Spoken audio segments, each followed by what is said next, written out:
နေခြင်းချမ်းသာနဲ့ပြည့်စုံနိုင်ကြပါစေသီရိလင်္ကာဖယားဖူးခရီးတတ္တယနေ့ပေါ့နော်မဟိန္ဒလတောင်ထိပ်ရဲ့ဒီတောင်ထိပ်ကတော့သူမနကိုရင်လေးရှင်မဟိန္ဒနဲ့ပါလာတဲ့သူမနကိုရင်ကတိုင်းသူပြည်သားတွေကိုနိဗ္ဗာန်ဆော်တဲ့နေရာပေါ့သူရဲ့ဇန်စွမ်းအားနဲ့ပေါ့နော်ဇန်စွမ်းအားအတန်နဲ့သူနိဗ္ဗာန်ဆော်လိုက်တာမကောင်းမှုတွေကိုမပြုကြနဲ့ပေါ့ကောင်းမှုတွေကိုကြိုးစားပြီးတော့ပြုကြကိုယ့်ရဲ့စိတ်ကိုစင်ကြယ်တတ်ရှင်အောင်နေကြဆိုပြီးတော့နိဗ္ဗာန်ဆော်တယ်သူရဲ့နိဗ္ဗာန်ဆော်တဲ့စွမ်းအားကြောင့်သီရိလင်္ကာတိုင်းသူပြည်သားတွေကအခုချိန်ထိကိုသာသနာတည်နေတာသူတို့ရဲ့မျက်နှာကဘလောက်ပဲအခြေအသတွေမရှိပကတိအယောင်ကစိုးနေပေမဲ့သူတို့ရဲ့စိတ်ထားကတော့အမတန်မှဖြူစင်တတ်ရှင်းတာပေါ့သူတို့ရဲ့စိတ်ထားဘာလို့ဖြူစင်တတ်ရှင်းတယ်လဲဆိုတော့ညာသောအဖြစ်ပေါ့လေသာသနာတည်လို့ပေါ့ဒါဆိုရင်ကိုရင်သူမနစောဩတဲ့စကားတွေမှာကုသိုလ်တရားတွေကိုပွားများပြီးတော့ပြုကြဆိုတော့ကုသိုလ်ဆိုတာဘာလဲကုသလအနဝိဇ္ဇဒုက္ခဝိပါကလက္ခဏာဆိုတဲ့အတိုင်းပဲကုသိုလ်ဆိုတာကအနဝိဇ္ဇအပြစ်ကင်းတာပေါ့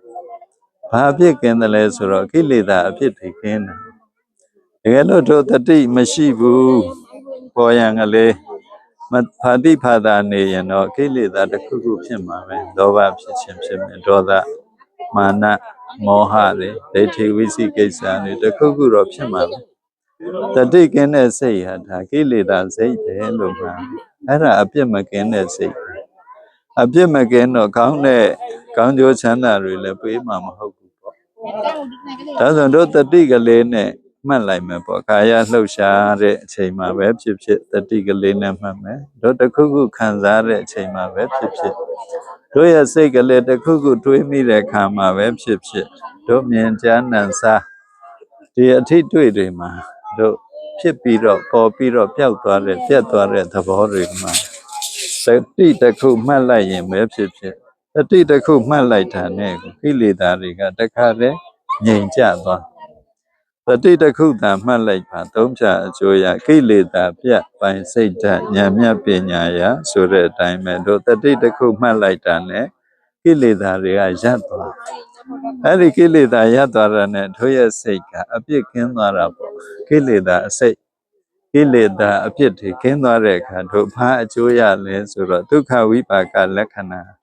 ချမ်းသာတဲ့အကျိုးရအဲ့တော့မှအပြစ်ကင်းခြင်းရဲ့ချမ်းသာတဲ့အကျိုးကိုပေးခြင်းဆိုတာဒီလက္ခဏာနှစ်ခုနဲ့ပြည့်စုံတဲ့တရားကိုမှ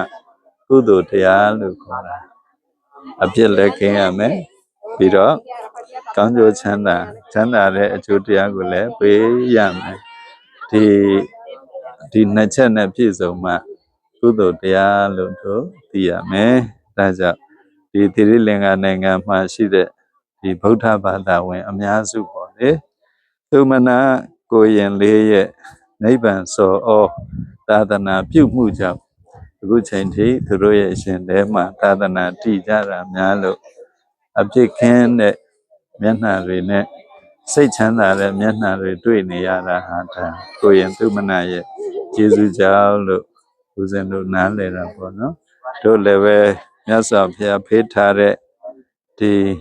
ကုသိုလ်တရားပေါ့အပြစ်ကင်းခြင်းကိလေသာအပြစ်ကင်းခြင်း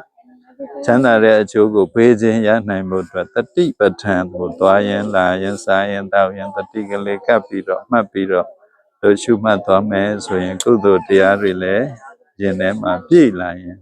စိတ်ချမ်းသာမှုတွေချမ်းသာတဲ့အကျိုးတရားတွေတို့ရရှိစံစားနိုင်ကြပါလိမ့်မယ်ဒီကုသိုလ်တရားနဲ့